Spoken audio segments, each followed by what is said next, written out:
Mon espérance doit être accompagnée de l'obéissance à ce que j'ai entendu. Sinon, je n'expérimente pas. Et beaucoup de chrétiens n'ont pas compris ça. Ils peuvent entendre un message. L'homme de Dieu est en train de parler. Il dit, Dieu va ressusciter des gens, leurs affaires, tout ça. Mais aujourd'hui, ce que Dieu veut, c'est que tu poses une action, une offrande qui va toucher son cœur. C'est un exemple que je donne. Il entend. Il a entendu la première partie. Dieu va restaurer les affaires de quelqu'un. Il a l'assurance que ça le concerne. Il sait que Dieu va faire. Il a l'espérance que ses affaires aussi soient restaurées. Mais au moment où il donne, il n'a pas d'obéissance. Il perd l'expérience. Je ne sais pas si vous comprenez ce que j'explique. Donc beaucoup de gens perdent l'accomplissement ou l'expérience parce qu'ils n'ont pas l'obéissance. Regardez les miracles qu'on fait en général. Je parlais de ça la dernière fois. Même les sourds qui entendent, les aveugles qui voient tout ça.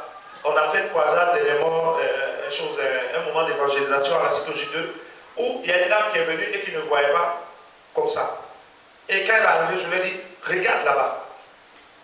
Qu'est-ce que je viens de faire en disant regarde là-bas? Je viens de lui donner un ordre. Regarde. Or, l'homme a quel objectif qu'on obéisse? Dès qu'elle a regardé, elle est plus âgée que moi, elle doit avoir au moins 60-70 ans.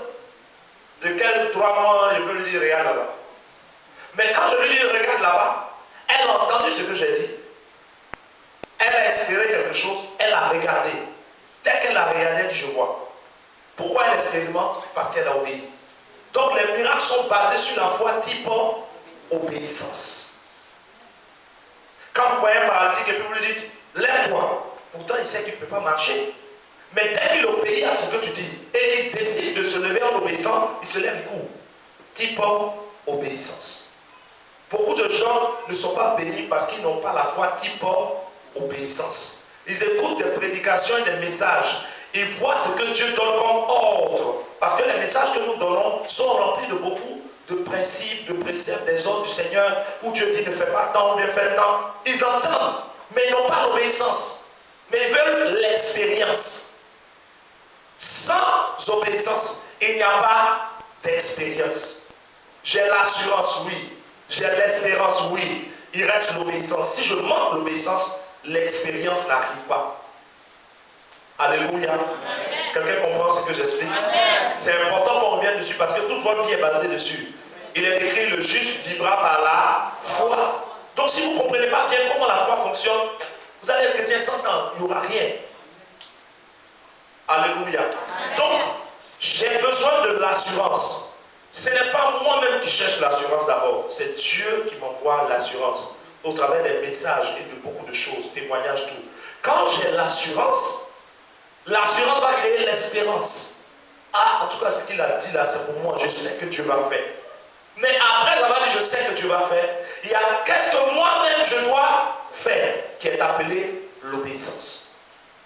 Et on a vu Deutéronome 28, verset 1 qui dit, si tu écoutes la voix de l'Éternel ton Dieu, et si tu obéis, tu seras béni à ton départ et à ton arrivée. Le fruit de tes entrailles sera béni, le fruit de ton sol.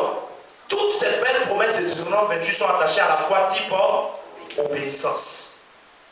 Vous comprenez? Et donc beaucoup de gens dans l'église ne sont pas bénis parce qu'ils n'ont pas la foi type obéissance. Quand vous écoutez un message, n'écoutez pas pour comprendre le message.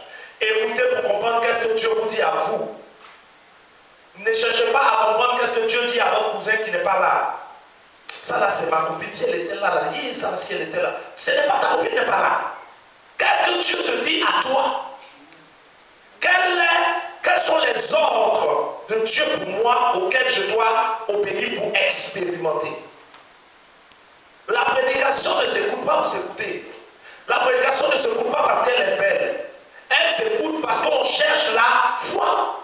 N'écoutez pas les prédications parce qu'il faut les écouter. On écoute une prédication parce qu'on a compris que la foi vient par la prédication aussi. On écoute un témoignage parce qu'on sait que la foi vient par les témoignages. Au travers de prédications, de témoignages, de lecture de la Bible, Dieu crée la foi en nous.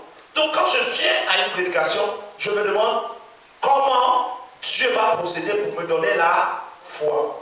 Et la foi vient comment? Par le fait que j'arrive à trouver dans un message qu'est-ce que Dieu me dit à moi. Qu'est-ce que Dieu est en train de me demander de faire? Qu'est-ce que Dieu veut que je fasse dans la semaine? Qu'est-ce que Dieu veut que je fasse ce soir? Dès que je trouve ce que Dieu veut que je fasse, j'obéis. Dès que j'obéis, j'expérimente. Quelqu'un comprend ce que j'explique? C'est simple. C'est parce que beaucoup d'entre nous n'avons pas compris ça, qu'on a loupé de fois de grandes prédications, de grands messages.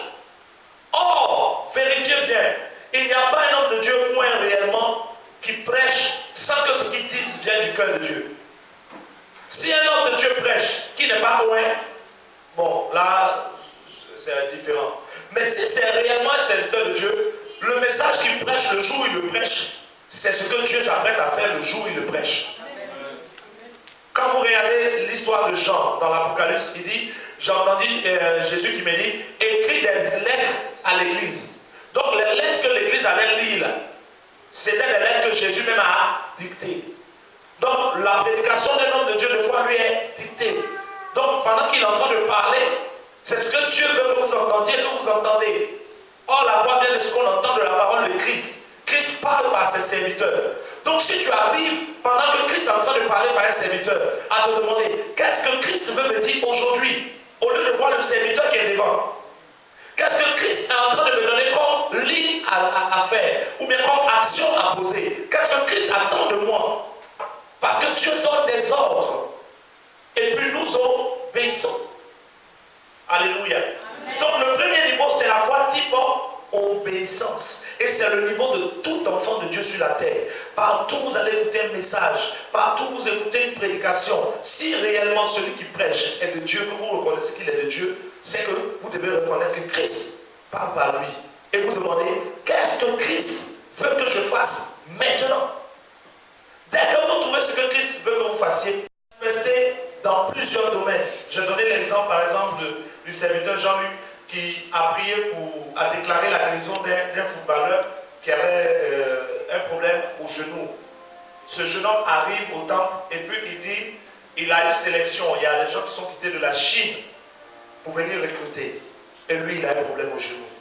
Et le serviteur Jean-Luc vient me trouver à la maison et me dit, ah prophète, l'enfant, son genou est touché, or il doit jouer aujourd'hui pour qu'on le choisisse. Et puis il dit à Jean-Luc, va le guérir. Au moment où je dis à Jean-Luc, va le guérir, Jean-Luc s'en va avec quel type de foi? La foi type obéissance.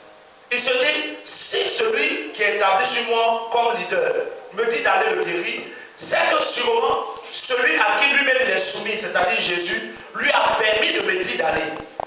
Donc je m'en vais avec la portion de Christ. Il est venu, il a déclaré la raison, le métier allait jouer, il n'a pas eu mal un instant au genou. Et les sélectionneurs chinois l'ont pris. Il était ici le mercredi, vous avez vu son témoignage. Quel est le type de foi qu'il a eu? La foi type obéissance. C'est la foi type obéissance que les apôtres ont manifesté. Quand Jésus leur disait allez, allez, ils ne faisaient qu'obéir. Et ils venaient étonnés, eux-mêmes des fois ils étaient étonnés, ils disent waouh, les démons même nous sont soumis. Pourquoi ils sont étonnés? Parce qu'ils n'ont pas la foi type certitude. Quand tu as la foi type certitude, tu n'es pas étonné. Parce que tu sais que ça va se faire. Mais la foi type obéissance, tu es étonné puisque toi-même, tu obéis dans ce qu'on t'a dit de faire, mais tu n'étais pas trop sûr. Mais pourtant, tu as fait. Et puis tu expérimentes. Je ne sais pas si vous comprenez ce que j'explique. Alléluia. Et ils ont vécu dans la foi type obéissance. Dans la foi type obéissance, vous avez vu une fois dans les veillées où des gens arrivent, ils sont malades, et puis la personne vient, la personne me dit, je me sens mal, et puis elle dit, va saluer quelqu'un. Allez saluer quelqu'un ne guérit pas. Est-ce que vous savez ça? Ça ne guérit pas. Mais pourquoi pendant que la personne va saluer, elle est guérie? Parce qu'elle manifeste la foi type obéissance. Le fait qu'elle obéisse à quelqu'un qui est moins, en partant, elle guérit. Vous avez lu l'histoire des 10 lépreux. Jésus leur a dit, allez vous laver. Pendant qu'ils partaient, ils ont été guéris. Pourquoi? Ils s'en vont parce qu'ils ont la foi type obéissance. Ils marchent, la lèvre encore sur eux, mais ils continuent d'obéir. Il ne dit pas, mais nous avons dit d'aller, la lèvre n'est pas encore quittée. Non, il a dit allez. Tant que je ne suis pas arrivé où il a dit, j'irai. Obéissance, ils guérissent. C'est le premier niveau de foi. La foi type obéissance. Et quand vous allez bien voir, vous allez voir l'histoire de Naaman et Élisée. Élisée est point. Il est capable de réaliser Naaman et puis déclarer sa guérison. Mais Élisée dit à Naaman, jette-toi 7 fois dans le Jourdain. Qu'est-ce que Élisée doit produire dans la vie de Naaman? La foi, type quoi? Obéissance. Naaman dit je ne me jette pas, il ne guérit pas. Naaman se jette 6 fois, il ne guérit pas. Naaman se jette 5 fois, il ne guérit pas. Tant que ce n'est pas exactement 7 fois, Naaman ne guérit pas. La foi type obéissance veut une obéissance totale. Si le message, dans le message, il est dit que cette semaine, Dieu veut que tu te sépares de ton portable. C'est un exemple que je donne. On peut être un et puis Dieu peut demander à toute l'assemblée pendant une semaine de laisser de côté votre portable pour chercher sa place. Que tu dis non, c'est c'est vrai, il a laissé de côté, mais il laisse une vibresse, ça sonne, viens voir qui m'appelle après. Tu viens de perdre l'obéissance, tu as perdu l'expérience. La foi type obéissance exige une obéissance totale, pas partielle, pas de mélange. Non, mais même s'il a dit ça, ça ne veut pas dire que tu. On dit, Dieu dit, nous devons faire peut-être 3 jours de jeûne à fruits, par exemple. Toi, tu as ajouté à fruits, à eau, à jus de fruits, à légumes, à soupe et puis à baka. Bon, quand tu as ajouté là, tu as perdu l'expérience. Parce que ton obéissance a été mélangée. Dis à quelqu'un, ne mélange pas ton obéissance. Est-ce que quelqu'un suit? Quelqu'un comprend ce que le Saint-Esprit explique? C'est clair. Quand tu écoutes bien, tu vas te rendre compte que ta vie spirituelle peut être très simple. Tellement simple. Chez toi à la maison, pendant que tu médites, que tu es en train de lire les paroles de Jésus, pose-toi la question, qu'est-ce que Jésus est en train de me demander de faire? Quelle est mon obéissance que ce texte-là veut que j'ai? Quand tu trouves l'obéissance, applique. Quand tu écoutes une prédication devant toi, qu'est-ce que Jésus veut que je fasse? Obéir. C'est tout. Tu n'auras même pas d'effort à faire pour voir les portes s'ouvrir, pour voir les miracles se faire dans ta vie. Ça sera instantané et sans ton effort. Mais quand tu perds la foi type obéissance, tu as tout perdu. Parce que tu vas être obligé d'entrer dans quoi? Dans ce qu'on appelle les sacrifices. La Bible dit, l'obéissance vaut mieux que les. C'est ce que Samuel a dit à qui? Pour ceux qui méditent. À Saül. Saül, on lui a dit, va dans la ville, tue tous les animaux, ne garde rien. Qu'est-ce qu'on cherchait de Saül? La foi type quoi? Obéissance. Il est arrivé, il a tué tous les animaux, il a gardé les gros. Il dit non, je veux prendre ça pour offrir à Dieu. Est-ce que c'est mauvais de vouloir offrir à Dieu? C'est gros, c'est bon. On doit offrir à Dieu, non? Non, l'obéissance a dit tu tout. Dès qu'il a ajouté quelque chose, il vient de perdre. On dit Dieu l'a rejeté. Or, ce qu'il a voulu faire n'est pas mauvais. Vous comprenez? Un message peut passer, on peut dire non. Si un homme est en train de chercher à sortir avec toi et qu'il te propose de l'argent pour sortir avec toi, même si tu dis non à sortir, dis non aussi à l'argent, puisqu'il a conditionné sortir à l'argent. Tu dis non, je vais dire non à sortir, mais l'argent n'a rien fait offrande à Dieu. C'est un peu ce que ça a eu la paix. C'est-à-dire, je ne pas lui, mais l'argent, il prend, je lui dis oui, hein, oui, bon, ça veut dire on se calme. Et puis maintenant, il donne l'argent, je prends, mais ça veut dire que je n'ai pas parti. Mais l'argent, là, je prends pour faire offrande. Tu viens de passer à côté. Tu as perdu l'obéissance. Est-ce que quelqu'un comprend? La foi type obéissance exige une obéissance totale. Donc, quand tu as doublé l'obéissance, tu es obligé d'entrer dans ce qu'on appelle le sacrifice. Parce que tu vas être obligé de faire maintenant des efforts toi-même. Puisque ce que Dieu a dit, tu as rejeté. Toi-même, tu vas faire des efforts. Et beaucoup de chrétiens aujourd'hui souffrent. Parce que les fois où ils ont eu l'occasion d'obéir, ils ont refusé. Et donc, ils sont rentrés dans des sacrifices. Toujours, c'est eux qui sont dans le sacrifice. C'est eux qui souffrent. Ils sont obligés de sacrifier leur manger, sacrifier leurs habits, vendre leurs chaussures. Ils sont obligés de tout sacrifier parce qu'ils ont loupé l'obéissance. Ne loupe pas l'obéissance de peur d'entrer dans le sacrifice. Ce que Dieu demande, c'est l'obéissance. Si la parole sort pour dire qu'on doit jeûner 2 jours, l'obéissance c'est combien de jours? 2 jours. Non, mais moi je sais que je peux faire 5. On ne t'a pas demandé 5. On a dit 2. Non, j'ai fait 1 jour, j'ai un point un peu, et puis j'ai fait 2e. On n'a pas dit 1 coupé, reprendre. Ça veut dire que chacun de nous doit comprendre que pendant qu'un message passe, je suis obligé de comprendre exactement qu'est-ce que Dieu attend de moi. On dit 2 jours. Ah, oh de Dieu, le message là, j'ai reçu dedans que je dois prendre 2 jours de jeûne. Mais les 2 jours de jeûne, là, c'est quoi? Un jour, je coupe et puis je reprends. Ou bien c'est 2 jours enchaînés. Pour qu'on te précise. Parce que si tu ne comprends pas que tu obéis sans comprendre, mais tu perds encore l'expérience. Tu dois comprendre et obéir. Alléluia. Amen. Lorsque tu as la foi type obéissance et que tu pratiques la foi type obéissance, c'est-à-dire les prédications que tu entends, tu obéis. Tu expérimentes. On dit par exemple, il est bon, par exemple, d'adorer Dieu en esprit et en vérité. Quand tu adores Dieu, la présence de Dieu va descendre sur toi. Tu as entendu ça? Maintenant, on explique mieux. On dit, quand on dit adorer Dieu, c'est quoi? On n'adore pas Dieu assis. Si vous lisez bien la Bible, personne n'a jamais adoré Dieu puis il était assis. Vous comprenez? On n'adore pas Dieu les yeux ouverts comme ça, ou bien en train de toucher son portable, ou bien on est disposé. En général, ceux qui adorent Dieu, le mot adorer même là, dans la Bible, parle de prosterner. Voilà pourquoi le diable a dit à Jésus, prosterne-toi et adore-moi. Pourquoi il commence à prosterner? Parce qu'il sait que l'acte de se prosterner révèle déjà une adoration. En cela, quand d'autres disent non, on n'adore pas les statues, mais on vénère, c'est faux. Le fait de se mettre déjà comme ça, c'est une adoration. Vous comprenez? Bon, le message te dit ça, et puis quand tu as fini d'entendre ça, pendant que les chants sont en train de chanter, instantanément la foi type obéissance doit te pousser à faire quoi? À te prosterner. Au moment où tu vas te prosterner, ce qui a été dit, promis à l'adoration, va s'accomplir dans ta vie. Parce que si on a dit que pendant l'adoration, la gloire de Dieu descend sur toi, au moment où tu obéis, en te prosternant, la gloire se déplace. C'est comme ça. Il n'y a pas de magie. Mais si on a pris de dire ça, et puis pendant que les chants passent, tu entends tu es assis, tu dis, c'est bien, si Dieu voit mon cœur, tu n'auras rien. Vous comprenez? Si on a dit qu'on peut se prosterner ou avoir les mains levées, mais toi tu es là, tu as les bras croisés, comme ça, puis assis, puis tu chantes, tu n'auras rien. Parce que tu n'es pas dans l'obéissance. Donc tu n'as pas la foi. Est-ce que vous comprenez ce que j'explique? Donc, au fur et à mesure que tu vas obéir, tu vas vivre des expériences avec Dieu. Et l'ensemble de tes expériences va créer en toi le deuxième type de foi qu'on appelle la foi type certitude.